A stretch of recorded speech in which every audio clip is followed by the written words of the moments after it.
Hi there. I'm a woman in my 30s, and I've been married for 7 years now. My husband and I started dating in our mid-20s during college, and we ended up getting married in our late 20s, which was relatively early for us. To be honest, for the first couple of years of our marriage, we didn't even consider having children. We were actually using contraception, wanting to wait until we felt more settled in our life together. Since we married young, we wanted to enjoy our newlywed life to the fullest before starting a family, and that's exactly what we did. As we combined our lives and finances, we definitely saw ourselves growing faster together. Around our third year of marriage, as we both entered our 30s, we started planning for children. Until then, we thought it would be easy to conceive and start a family. In fact, my first pregnancy happened in our third year of marriage. However, I miscarried at 3 months, and both my husband and I were devastated by the loss. It was heart-wrenching to say goodbye to our first child so unexpectedly. I even quit my job to focus on trying to conceive again. Despite our efforts, 3 more years went by without any success in having a child. We were too proud to even consider visiting a fertility clinic. This could have easily strained our marriage, but it didn't. My husband has always been incredibly supportive, constantly creating special moments in our everyday life. He would take time off work without telling me to plan trips or buy camping gear, so we could travel all over the country together. I loved it. We visited famous restaurants nationwide and enjoyed beautiful scenery, which allowed us to momentarily forget about our struggles with infertility. But those were just temporary escapes. When my husband went to work, I felt utterly alone, struggling to cope. I sought counseling on my own and was diagnosed with depression by a psychiatrist. I tried to keep my medication a secret, but my husband eventually found out. Despite his unwavering support, my depression did not improve, as the root cause was our inability to have a child. Seeing how much I was suffering, my husband encouraged me to take up woodworking, something I had always wanted to learn since our dating days.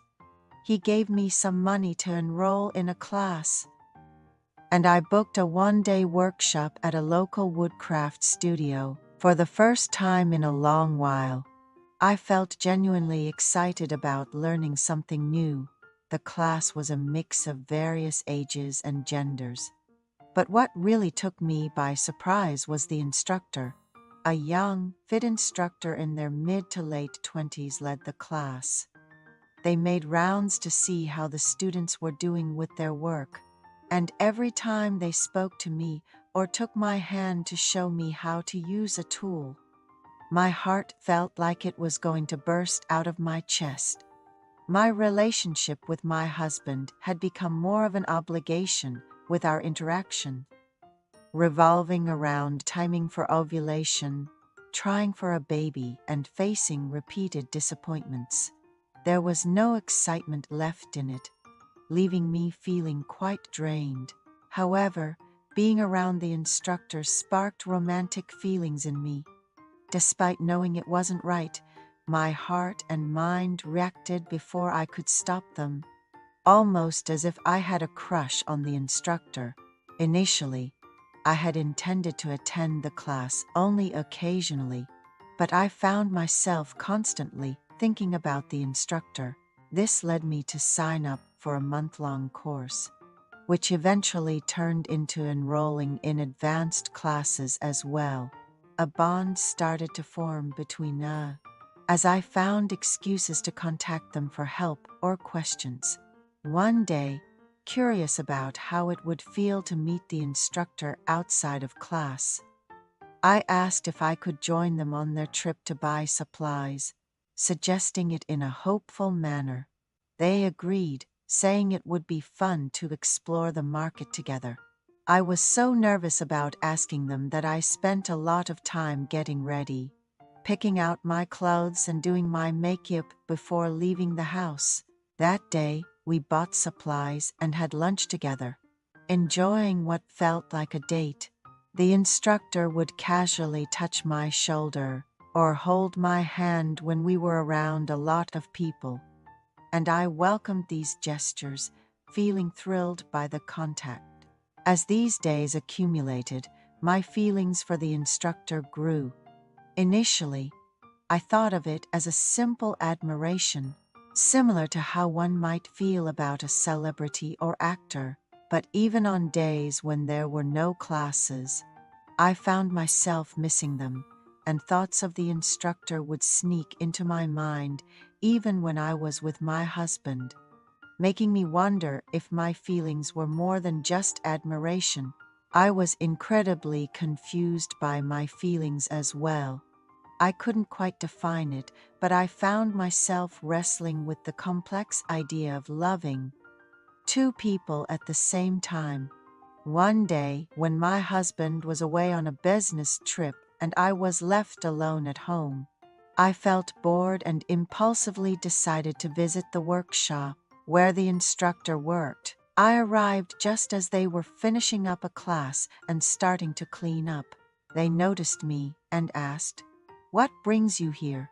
Trying to act casual, I said, "I was just passing by and got bored." "Have you had dinner yet?" As I helped them with the cleanup. It naturally progressed to me, suggesting we order some takeout and have a drink together. Since we often had meals together, the instructor readily agreed to my proposal. The instructor mentioned they were currently single. Knowing I was married, it somehow felt reassuring to hear that. Without thinking, I quietly said, "That's a relief." I was shocked at my own words, and so was the instructor, who looked at me wide-eyed. We just looked at each other, not saying anything, until the instructor broke the silence by asking, "What's a relief?" Flustered, I blurted out, "It was just something I said." "It doesn't mean anything," the instructor then asked. "Really? It means nothing?" Before finishing their drink. Not knowing how to respond, I just kept looking at the instructor.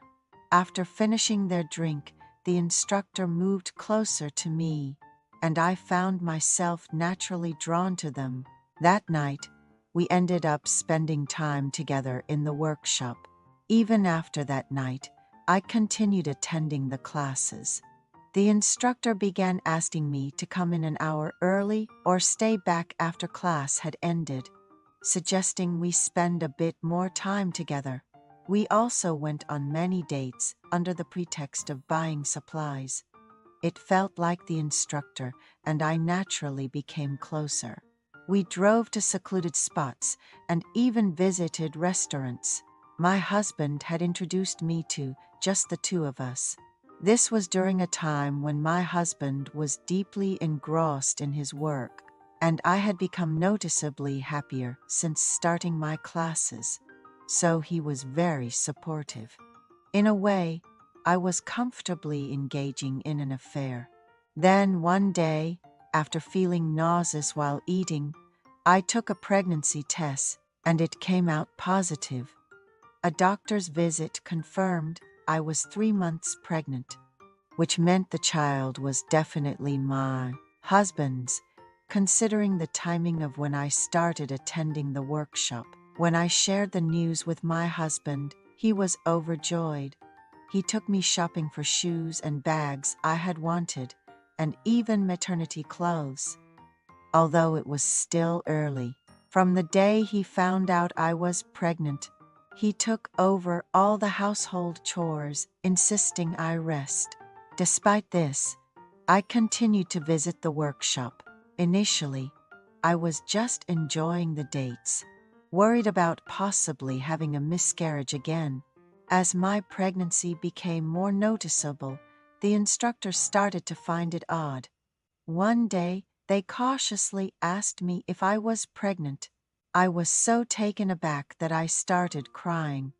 Without even understanding my own feelings, the instructor came over, hugged me, and comforted me. After a while, I told them, "This is as far as we go. We can't continue anymore." The instructor silently listened and then nodded in agreement. Honestly, I felt a mix of sadness and longing, so I hugged the instructor first. They accepted it silently. That was our last meeting, and we haven't seen each other since then. As I was leaving, the instructor said, "If you ever need me, for classes or otherwise, please come." I couldn't respond and just went home without looking back. Now, I'm in the final month of pregnancy and about to give birth. My husband is still treating me well, and I'm excited to finally become a mother. Our friends and family, hearing that we're having a child after 7 years of marriage, have been sending gifts and congratulations. I've been so happy that I barely remember the times when I was feeling down, but whenever I pass by the workshop, either with my husband or alone, a pang of longing hits me. It's not just once or twice that I've found myself circling the building, tempted to go in, only to head back home. I wonder what I'd even do if I went. Now that I'm in my final month of pregnancy and showing significantly, part of me doesn't want the instructor to see me like this. It feels like more than just the emotional fluctuations due to pregnancy hormones. Of course, I love my husband, who has been by my side, taking great care of me all this time, but my feelings for the instructor are a different kind of longing. Sometimes, the workshop sends out texts about events and course information to its members, and I still receive these messages. Does that mean the instructor hasn't forgotten about me either?